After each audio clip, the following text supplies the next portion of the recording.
salespeople are somehow, magicians that can influence people. Like they're this Jedi's. They go like, this is the software that you're looking for. And this is not what salespeople do. Like not real salespeople. Real salespeople are professionals at solving their customers' problems.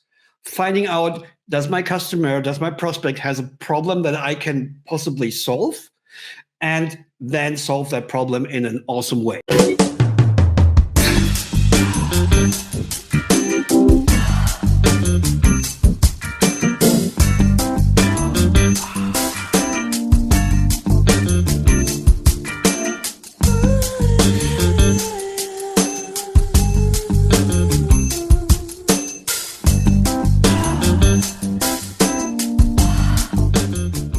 Hello and welcome, everybody. This is the first episode of Let's Speak Revenue. With me is my co-host, Hector. Hello, Hector. Hey, Stephen. Today, we're going to talk about how to get traction, how to get ahead of others. And the book we're going to talk about is the book Traction. I'm going to hold it in the camera. Traction. From Gabriel Weinberg and Justin Morris. I have a little book holder here, so I think I can position it like this. Is it visible? Yeah, fantastic. So, Traction.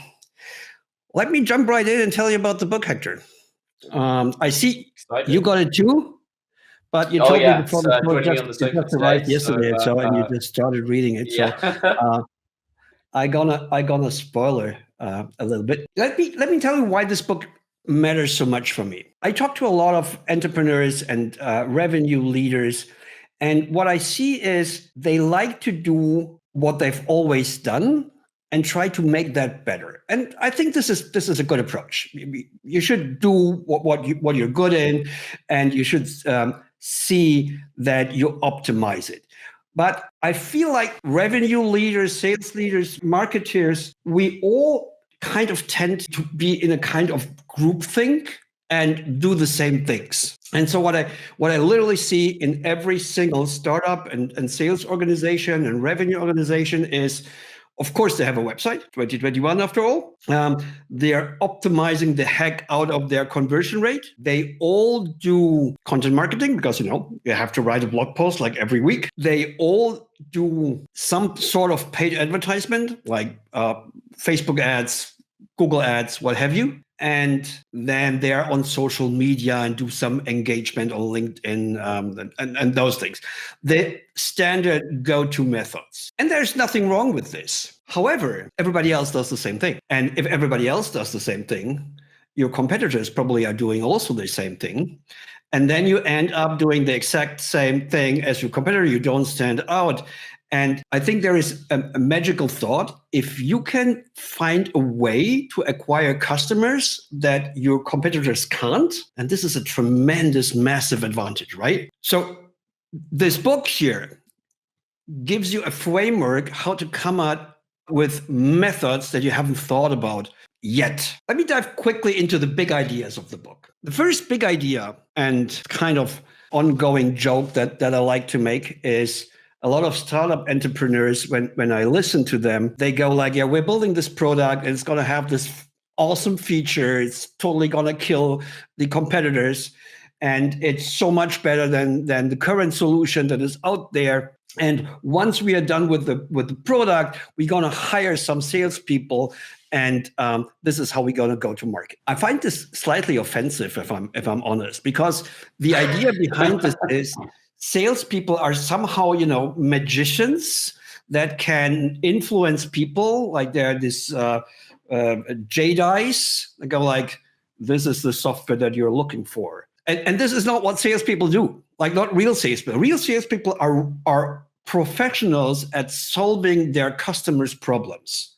Finding out, does my prospect has a problem that I can possibly solve?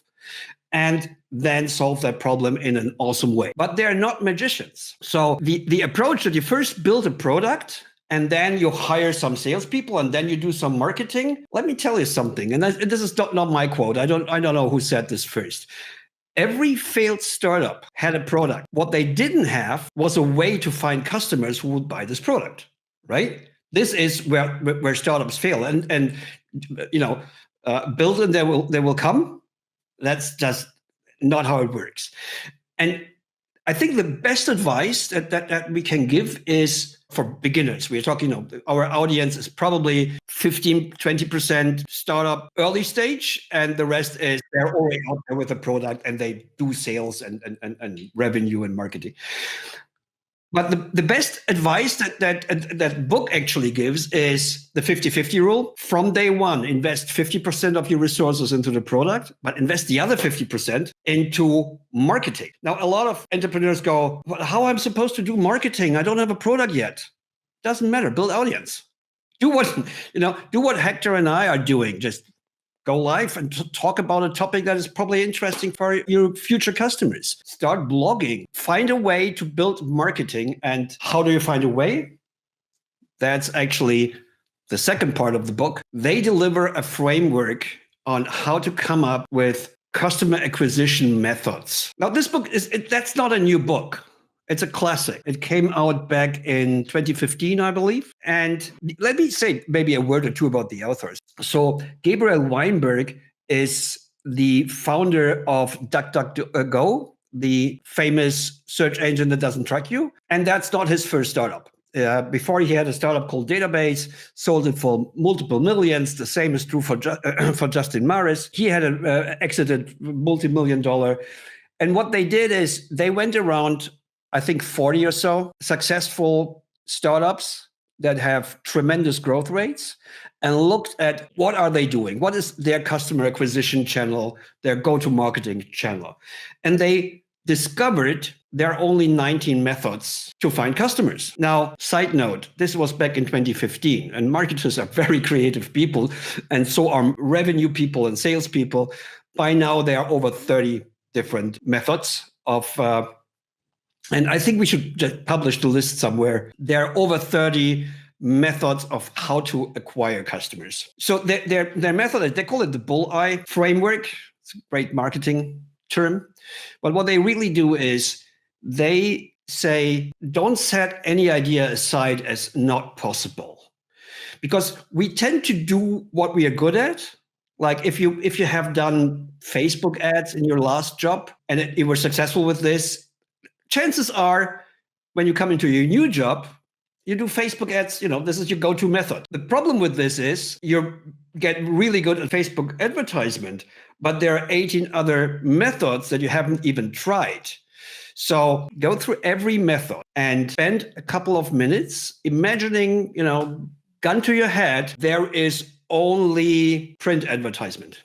There is no other marketing method in the world. How would I acquire customers with print advertisement or radio ads or TV commercial? Go through every of the 19 customer acquisition channels and go through the exercise, come up with ideas. How would I use this if this would be the only method I have? And once you went through all those 19, by now it's a bigger exercise because there are over 30, kind of do a priority list, which were the most likely, and then grab 4 or 5 of them and repeat the exercise just now with a different goal, with a different question that you ask yourself. And the question would be, how can I test this channel within a couple of weeks and with little money? And then measure the hell out of it. And in the end, trust the numbers, not your gut feeling. We should talk about, customer acquisition costs in a moment, but look at the numbers and take the one that really works, that has the best numbers, and zero in on this. Like they go like bullseye, it's the outer ring, it's the middle ring, and then there's the bullseye in the middle. Take this one and focus on this one, double down on this one thing, and get really good at optimizing this thing. And this is probably not going to be Facebook ads. It's probably going to be something that your competitors don't do. And as I said before, if you can acquire customers in a way your competitors can't, that's a massive advantage. Now, Hector, was that a good breakdown of the book?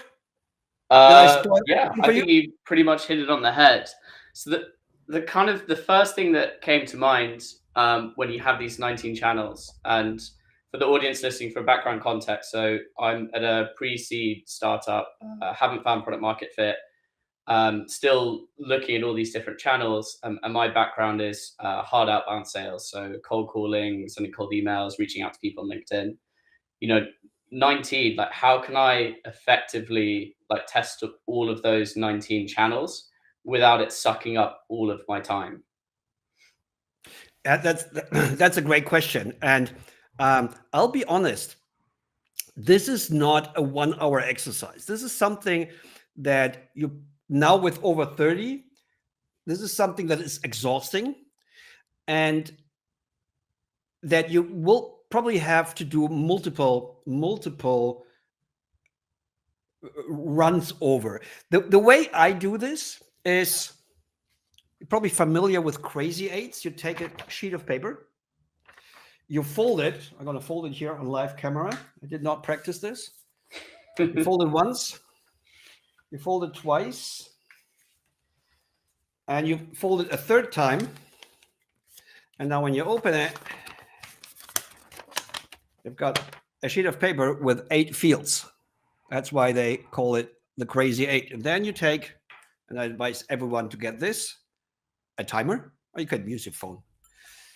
And you sit down and put up the timer, put up a time, 2 minutes, 3 minutes.